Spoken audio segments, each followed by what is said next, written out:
তা আল্লাহ পাকের কাছেও কোনো কিছু চাইতে গেলে একটা মাধ্যম লাগে। তা আমরা সিলেটে যাই বাবা শাহজালাল, বাবা শাহপরানের কাছে, তাদের মাধ্যমে আল্লাহকে খুঁজে পাওয়ার চেষ্টা করি। হিন্দুদের ঠাকুরের কাছে যান, আর খ্রিস্টানদের পাদ্রীর কাছে যান, আর ইহুদিদের সিনাগগে যান, ইহুদিদের রাব্বির কাছে যান, সবার একই বক্তব্য, আপনি একা একা নিজে নিজে আল্লাহর কাছে কিছু চাইতে পারবেন না, এই ক্ষমতা আপনার নেই। এই জায়গাতে সব বিজনেসের গোড়া, আর ইসলাম এটাই ভাঙতে এসেছে।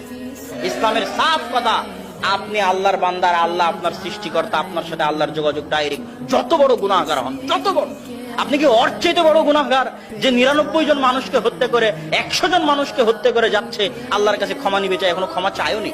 এখনো ক্ষমা কি চেয়েছে? ও তো ক্ষমা চায়নি। 99 জন মানুষকে হত্যা করে এক আলেমের কাছে গেছে, বলছে ক্ষমা চাই, বলছে ক্ষমার কোনো রাস্তা নাই, ওকে হত্যা করে দিয়েছে। একজন বলেছে অমুক গ্রামে গেলে ক্ষমা পাওয়া যাবে, সেই গ্রামে যাচ্ছে, রাস্তার মধ্যে মৃত্যু চলে এসেছে, এখনো ক্ষমা চাইনি। আল্লাহর কাছে ক্ষমা চাইনি এমন একটা বান্দা যে মাত্র ইচ্ছা পোষণ করেছিল ক্ষমা চাইবে, তাকে ক্ষমা করার জন্য আল্লাহ জমিনকে বললেন জমিন এই দিকে হয়ে যাও, ওই দিকে হয়ে যাও। ফেরেশতাদের বললেন যেই জমিনের দিকে, যেই গ্রামের দিকে যাচ্ছিল ওটা যদি কাছে হয় তাহলে তাকে ক্ষমা করে দাও। আল্লাহর কাছে যে ক্ষমা চাইনি তাকে ক্ষমা করার জন্য আল্লাহ কৌশল অবলম্বন করলেন। ক্ষমার ইচ্ছা পোষণ করেছিল মাত্র।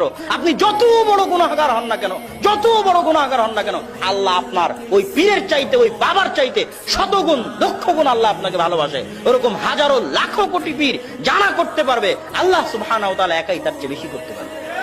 আর আল্লাহ সুবহানাহু ওয়া তাআলা যদি না চান, ওই হাজার পীর একত্রিত হলেও কিছু করতে পারবেন। কবরে যিনি শায়িত আছেন উনি কি আমাকে কিছু দেওয়ার ক্ষমতা রাখে?